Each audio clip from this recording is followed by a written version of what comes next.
Assalamualaikum warahmatullahi wabarakatuh. Selamat pagi kelas 4C.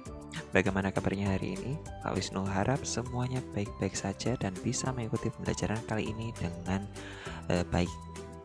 Oke, hari ini kita akan membahas materi IPS yang ada di subtema 1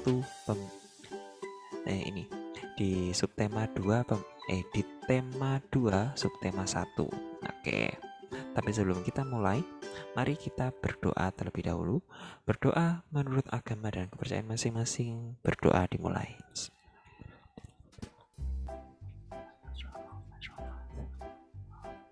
Berdoa selesai. Ya, apa sih yang menjadi bahasan kita di tema 2 ini? Yaitu selalu berhemat energi. Nah, kali ini kita akan membahas yang namanya energi menurutnya IPS. Itu apa sih hubungannya energi dan IPS? Kalau energi itu bukannya berhubungannya dengan IPA ya? Nah, tidak selalu. Oke. Salah satu sumber energi yang kita butuhkan dalam kehidupan sehari-hari yaitu contohnya seperti apa sih? Seperti kalau kita makan. Nah, kalau kita makan itu perlu yang namanya apa? Ya, perlu yang namanya makanan lah. Terus kenapa kita harus makan? Supaya kita bisa beraktivitas. Nah, yang kita makan sehari-hari itu seperti apa sih? Ya, seperti contohnya nasi, terus ada jagung, ada lauk pauk dan lain sebagainya. Nah, itu juga merupakan sumber energi. Nah, terus misalkan seperti jagung. Nah, ada penjual jagung bakar. Kira-kira kalau ada penjual jagung bakar, nah terus itu pasti ada yang membeli. Nah, atau mungkin kalau penjual jagung bakar ini menurut kalian biasa aja, kalian pernah mendengar atau pernah beli yang namanya jasuke atau jagung susu keju. Wah, itu kira-kira di sini pasti banyak yang suka. Nah, kira-kira kalau banyak yang orang suka yang namanya jasuke, jagung susu keju itu, terus itu banyak yang beli. Nah, apa yang terjadi setelah itu? Kalau banyak yang beli, nah, apa yang terjadi apabila permintaan terhadap jagung tinggi, yaitu seperti banyak yang membeli jagung susu keju. Nah, kira-kira petaninya harus membuat atau menanam banyak jagung apa tidak? Iya, harus menanam banyak jagung supaya apa? Jagung yang dihasilkan itu juga banyak, jadi bisa apa? Bisa memenuhi orang yang membeli tadi. Jadi orang yang membeli bisa membeli. Nah, ini apa yang harus dilakukan agar permintaan terpenuhi? Ya, produksi jagungnya atau petani jagungnya harus menanam sebanyak mungkin. Nah, seperti itu. Nah, kira-kira kalau jagung seperti ini bisa apa ya? Bisa ditanam terus-menerus seperti itu enggak? Iya, tentu saja bisa.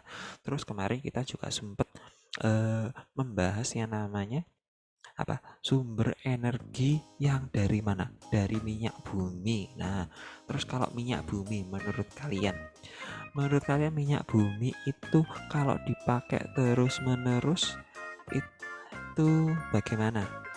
Ya, kalau dipakai terus-menerus itu pasti akan membutuhkan banyak juga. Nah, sekarang Pak Wisnu tanyakan, apakah minyak bumi ini seperti jagung? Jadi kalau dia bisa ditanam ulang kalau habis, atau mungkin seperti padi, kalau padinya habis nanti besok-besok kita bisa menanam lagi.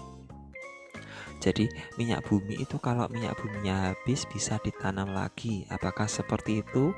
Tidak. Jadi nah ini seperti jagung ini bisa ditanam lagi, tapi kalau seperti minyak bumi setelah habis ya ya kita tidak bisa memperoleh lagi, kita nggak bisa mendapatkan minyak bumi lagi. Nah, selama ini yang terjadi minyak bumi itu masih dilakukan penggalian atau masih terus dicari keberadaannya. Jadi masih ada, tapi suatu saat nanti yang namanya minyak bumi itu pasti bisa habis. Oke. Nah, Sekarang kita lanjutkan ke halaman 7. Nah, ini Pak Wisnu bacakan teksnya. Indonesia memiliki sumber daya alam berlimpah. Disebut sumber daya alam karena berasal dari alam. Penduduk Indonesia dapat menikmati sumber daya alam tersebut untuk memenuhi kebutuhannya. Laut Indonesia terkenal karena ikannya. Lahannya subur menghasilkan padi, jagung, serta tumbuhan lain yang sangat berguna bagi penduduk. Gas bumi, minyak, serta logam banyak memberikan manfaat bagi masyarakat. Sumber daya alam terbagi dua. Sumber daya alam yang dapat diperbarui dan sumber daya alam yang tidak dapat diperbarui. Sebagai anak Indonesia, kamu harus tahu apa yang termasuk ke dalam keduanya dan apa dampaknya apabila kekurangan keduanya. Penggunaan sumber daya alam berlebih akan mempengaruhi kehidupan manusia. Kita harus menghemat penggunaannya. Sumber daya alam yang dapat diperbarui misalnya tumbuhan, hewan, sinar matahari, angin, dan air. Sumber tersebut termasuk kelompok sumber daya alam yang dapat diperbarui karena terus tersedia dan dapat kita kelola untuk kita perbanyak jumlahnya. Jumlah sumber daya alam yang sangat berlimpah. Agar sumber daya alam ini tetap tersedia, kita harus menggunakan dengan bijak dan melestarikannya. Sumber daya alam ini sangat penting untuk dijaga keberadaannya. Minyak bumi, emas, besi, dan berbagai tambang termasuk ke dalam kelompok sumber daya alam tidak dapat diperbarui. Mengapa demikian? Karena jumlahnya sangat terbatas. Untuk menghasilkan minyak bumi diperlukan waktu yang sangat lama. Oleh sebab itu, kita harus hemat menggunakan sumber daya alam ini. Nah, oke. Jadi seperti yang Pak Wisnu sampaikan sebelumnya, yang seperti Pak Wisnu sampaikan tadi, itu ada sumber daya alam. Oke, sumber daya alam itu berarti sumber daya yang berasal dari alam. Nah, oke, contohnya seperti apa tadi? Ada tumbuhan, terus ada angin, ada minyak bumi, dan lain sebagainya. Nah, sumber daya alam ini dibagi menjadi dua. Ini Pak Wisnu singkat, SDA, sumber daya alam dapat diperbaharui. Nah, contohnya seperti apa tadi yang dapat diperbarui? Contohnya seperti apa tadi? Ini ada tumbuhan, ya seperti jagungnya Pak Wisnu sampaikan tadi. Terus ada hewan ini contohnya seperti apa sih?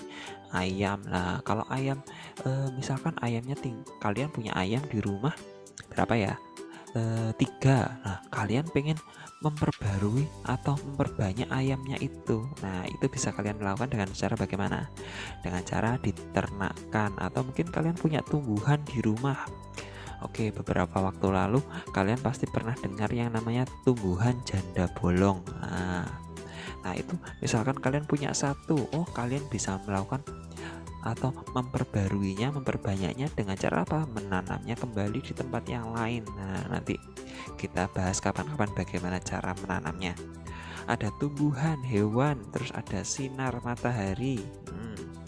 Ini yang setiap hari ada dan tidak pernah habis. Ada angin, ada air. Nah, ini merupakan sumber daya alam yang dapat diperbarui atau setiap hari dapat kita temui. Kalau misalkan kita butuhkan, kita dapat memperbanyaknya. Terus ada satu lagi, sebelumnya Pak Wisnu sudah sempat membahas yang namanya minyak bumi. Jadi SDA tidak dapat diperbarui. Contohnya seperti apa di sini? Ya, seperti minyak bumi. Oke. Terus ada apa tadi? Emas. Nah, terus apa ya? Besi. Nah, dan bahan tambang tambang lain.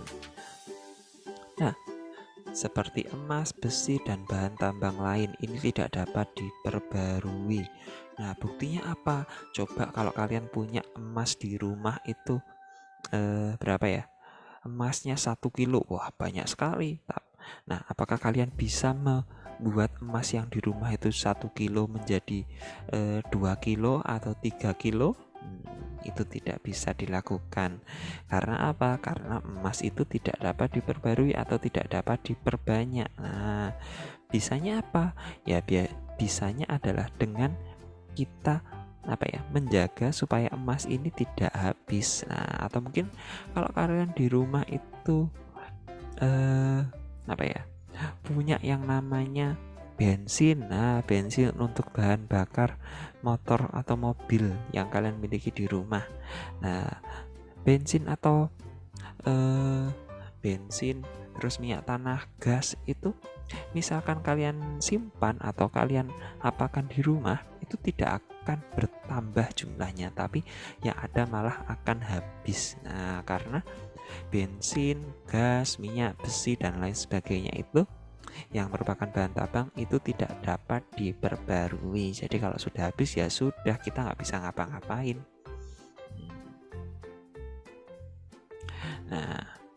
Ini berdasarkan teks berikan masing-masing 3 contoh sumber daya alam. Nah, ini sudah Pak Wisnu contohkan. Nah, terus yang nomor 2, 3, 4.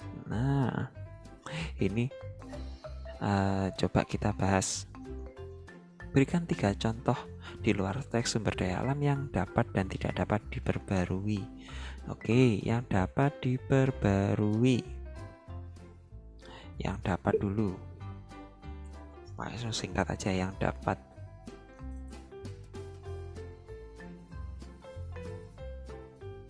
Oke, yang dapat kira-kira apa ya?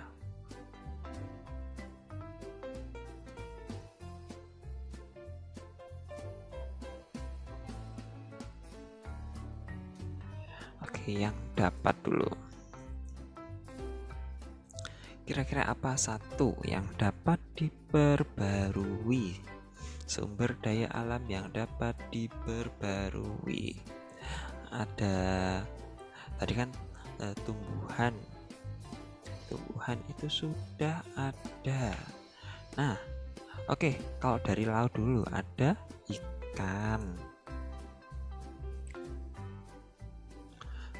Terus apa lagi? Tumbuh-tumbuhan yang ditanam, sayur-sayuran. Nah, itu juga merupakan sumber daya alam yang dapat diperbarui. Dan satu lagi kira-kira apa? Kira-kira kalau dari dari peternakan. Nah, peternakan berarti ayam. Terus yang tidak dapat diperbarui, seperti contohnya apa yang tidak dapat itu?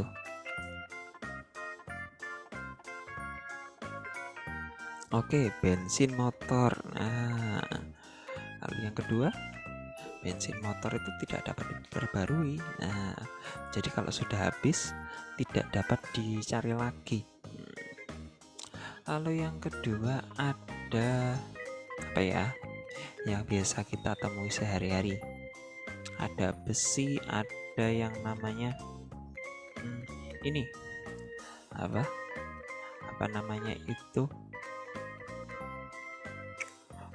Plastik. Nah, kalau kalian tahu, plastik itu juga merupakan benda yang berasal dari minyak bumi. Nanti coba kalian cari tahu bagaimana plastik kok asalnya dari minyak bumi, itu dari mananya ya. Nah, yang terakhir atau ketiga, yang tidak dapat diperbarui, contohnya apa lagi? Ya, contohnya seperti gas bumi atau gas alam. Nah, gas alam ini contohnya adalah LPG yang ada di rumah kalian. Nah, nomor 3, berikan contoh kegiatan ekonomi yang memanfaatkan kedua jenis sumber daya alam tersebut. Nah, kegiatan ekonomi yang memanfaatkan. Nah, Contohnya adalah orang berjualan. Orang berjualan apa? Berjualan sayuran. Nah, orang berjualan sayuran itu memerlukan minyak bumi untuk apa? Atau bensin. Bensin untuk apa? Untuk bahan bakar kendaraannya ketika mengangkut sayuran. Nah, setelah diangkut apa yang terjadi? Kemudian bisa menjual sayuran tersebut ke pembeli. Jadi yang namanya kegiatan ekonomi itu seperti kegiatan menjual beli suatu barang. Nah, kalau orang berjualan sayuran seperti ini, itu perlu tetap perlu yang namanya sumber daya alam yang tidak dapat diperbarui. Nah, untuk apa? Untuk menjalankan kendaraannya. Misalkan dia ngambil sayurannya itu dari mana ya? Dari desanya. Misalkan ini mau dijual di Surabaya, dari Mojokerto misalnya. Sayurannya diambil dari Mojokerto, terus dijualnya di Surabaya. Nah, kira-kira bagaimana untuk bisa membawa sayuran itu ke Surabaya? Yaitu dengan menggunakan kendaraan bermotor biar cepat. Terus yang terakhir, tuliskan pendapatmu tentang kegiatan ekonomi tersebut. Apa saja dampaknya bagi kelestarian sumber daya alam tersebut? Apa yang harus dilakukan supaya agar sumber daya alam tetap lestari? Nah, seperti kalau orang berjualan seperti ini, apa yang harus dilakukan supaya sumber daya alamnya ini tetap lestari? Ya, bisa dengan cara terus menanam sayur-sayuran itu supaya tidak cepat habis. Nah, oke. Nah, sekarang kita lanjutkan di halaman 37. Wah, ini langsung jauh. Ini gambarnya ada apa sih? Ya, nelayan. Ini ada nelayan itu pasti adanya di mana? Kebanyakan ada di pantai. Ya, sedang menjemur apa ini? Menjemur ikannya supaya kering. Kalau ini menggunakan sumber energi apa kira-kira? Oke. Nah, kalau ikan seperti ini, dijemur biar kering itu menggunakan sumber energi. Ya, sumber energinya dari matahari, yaitu sumber energi yang dapat terus diperbarui. Nah, kalau ikan itu termasuk sumber daya alam yang dapat diperbarui atau tidak sih? Iya, ikan itu juga merupakan sumber daya alam yang dapat diperbarui. Oke, selanjutnya kita baca yang ada di halaman 38 ini. Tahukah kamu bahwa Indonesia merupakan salah satu negara kepulauan terbesar di dunia? Sebagian besar wilayah Indonesia adalah kawasan kepulauan dengan sumber daya yang sangat tinggi nilai ekonomisnya. Salah satu contohnya adalah Banyuwangi. Nah, panjang garis pantai kabupaten yang berada di paling ujung Jawa Timur, Pulau Jawa ini sekitar 175 km. Dengan potensi besarnya, Banyuwangi konsisten menjadi penghasil ikan laut terbesar setelah Bagan Api-api, dan bahkan hingga kini masih terus mendominasi hasil perikanan di Indonesia. Baik perikanan tangkap maupun industri perikanan lainnya. Kabupaten di ujung timur Pulau Jawa ini telah berhasil melakukan ekspor hingga ke 18 negara. Sistem pengalengan sudah cukup maju, ditambah lagi industri besar di Pelabuhan Muncar Banyuwangi terus berkembang. Kabupaten ini sendiri mencatat pertumbuhan produksi ikan tangkap yang konsisten, yaitu sebesar 31.600 ton pada 2011 dan naik cukup besar menjadi 44.570 ton pada tahun berikutnya. Pada tahun 2013, produksi ikan tangkap Banyuwangi mencapai 49.539 ton. Dengan jenis ikan tangkap terbanyak adalah ikan layang dan lemuru. Dalam bidang perikanan, Banyuwangi menyerap banyak tenaga kerja, mulai dari nelayan, pekerja industri perikanan, hingga industri rumahan. Nah, oke, kira-kira ada yang bingung tentang teks ini? Nah, tentang apa? Ya, teks ini tadi bercerita tentang Kabupaten Banyuwangi. Kabupaten Banyuwangi itu ada di ujung timur Pulau Jawa. Garis pantainya sampai 175 km. Nah, itu 175 km itu kalau dihitung apa ya? Kalian tahu jaraknya? Kira-kira kalau kalian pernah pergi ke Mojokerto itu 3 kalinya. Nah, 3 itu 4 kali. Nah, seperti kalau kalian pergi ke Mojokerto, nah itu 4 kalinya itu pantainya itu. Wah, jauh sekali atau panjang sekali berarti yang namanya pantainya Banyuwangi ini. Nah, karena memiliki pantai yang panjang seperti ini, berarti dia berbatasan dengan lautnya juga panjang. Nah, di situ berbatasan dengan laut itu berarti banyak yang berprofesi sebagai nelayan. Nah, nelayan itu pekerjaannya ngapain sih? Mereka mencari ikan di laut. Nah, selain mencari ikan, itu juga di sini ternyata ikan-ikan itu juga diolah kembali. Nah, pertumbuhan produksi ikan itu jadi nggak cuma ditangkap dari laut di Banyuwangi, tapi juga diolah di industri perikanannya, dibuat sarden, dibuat makanan kaleng yang lain-lain seperti itu. Dan ini setiap tahunnya itu pada tahun 2011 saja sampai mencapai 31.600 ton. Terus sampai di tahun 2013 sampai hampir 50.000 ton. Nah, kalian bayangkan saja itu berapa banyaknya, itu banyak sekali. Oke, sudah jelas dari teks ini tadi kira-kira apa yang diceritakan. Nah, oke, setelah ini tugas kalian adalah ini menjawab halaman 38 dan juga ini yang bagian atasnya. Bagaimana dengan wilayah tempat tinggalmu? Nah, coba nanti kalian cari tahu di wilayah tempat tinggal kalian. Atau kita bicaranya Surabaya saja. Apa saja sumber daya alam yang dimiliki oleh kabupaten atau kota tempat tinggalmu? Kira-kira nanti kalian cari tahu di daerah Surabaya itu sumber daya alam yang dimiliki itu apa saja. Nanti kalian tuliskan di sini. Oke, jadi selain mencari tahu dari teks ini tadi, bagaimana kaitan antara letak Banyuwangi dengan sumber daya alam di wilayahnya? Nah, seperti yang Pak Isen sampaikan tadi, karena Banyuwangi terletak di pinggir pantai dan garis pantainya itu panjang sekali, sampai kira-kira 4 kali kita pergi ke Mojokerto dari Surabaya. Terus, itu dampaknya apa? Banyak yang berprofesi sebagai nelayan. Nah, karena banyak yang berprofesi sebagai nelayan itu menjadikan Banyuwangi memiliki yang namanya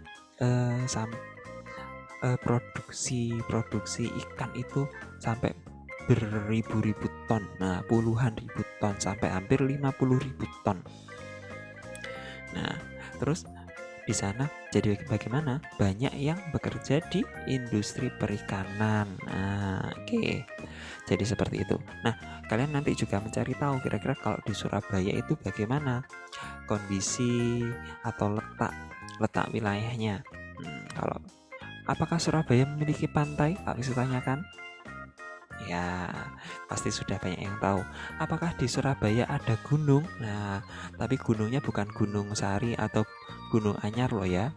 Itu bukan gunung, itu namanya saja wilayah Gunung Sari, wilayah Gunung Anyar, tapi bukan gunung. Kalau gunung itu seperti yang ada di Mojokerto, yang seperti ada di Kediri, Malang, itu daerah pegunungan. Tapi kalau Surabaya, kira-kira ada apa tidak daerah yang gunung? Nah, oke, nanti setelah ini silahkan dicari tahu lebih lanjut, bisa ditanyakan ke orang tuanya tentang informasi-informasi tersebut. Nah, Tetap jaga kesehatan, tetap patuhi protokol kesehatan, tetap semangat belajarnya. Sebelum kita akhiri, marilah kita berdoa menurut agama dan kepercayaan masing-masing. Berdoa dimulai. Bismillah.